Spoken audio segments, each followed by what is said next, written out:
কোমর পানিতে ডুবে গেছে হাজারো মানুষের বসত বাড়ি। বানের পানি ঘরে ঢুকে পড়ায় বাধ্য হয়ে বাইরেই ঘুমিয়ে পড়েছেন অনেকে।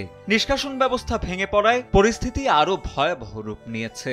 দুর্ভোগ এমন পর্যায়ে পৌঁছেছে যে এখন নিরাপদ আশ্রয়ের সন্ধানে উঁচু জমিতে ওঠার আপ্রাণ চেষ্টা করছেন বন্যায় আটকে পড়া মানুষেরা। জলমগ্ন জীবনে চরম অনিশ্চয়তায় দিন কাটাচ্ছে হাজার হাজার পরিবার।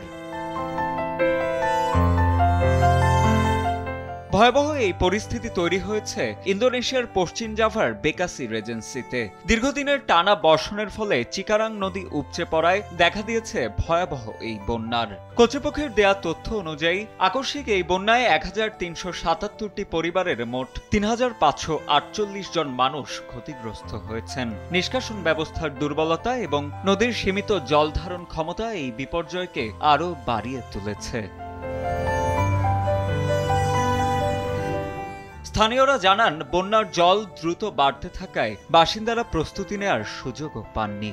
অনেকে বাড়িতে না থাকায় বন্যার পানি হঠাৎই তাদের ঘরের ভিতরে ঢুকে জিনিসপত্র ভাসিয়ে নিয়ে গেছে। ভয়াবহ এই পরিস্থিতি দেখে আতঙ্কে বাড়ি ছেড়ে চলে গেছেন বহু মানুষ। আমার বাড়ির সামনেই বাঁধ ভেঙে পড়ে। আমি ভেতরে যাওয়ার সাহস পাইনি। পানি অনেক উপরে ছিল এবং দরজা বন্ধ ছিল। আমি তো বাড়িতে ছিলাম না, আর তাই পানি পুরো ঘরে ঢুকে পড়েছে।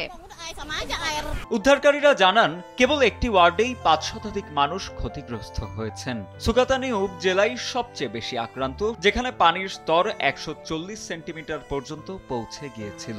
বর্তমানে স্থানীয়রা একে অপরের সহায়তায় ভাঙা বাঁধ মেরামতের চেষ্টা করছেন বলেও জানা গেছে।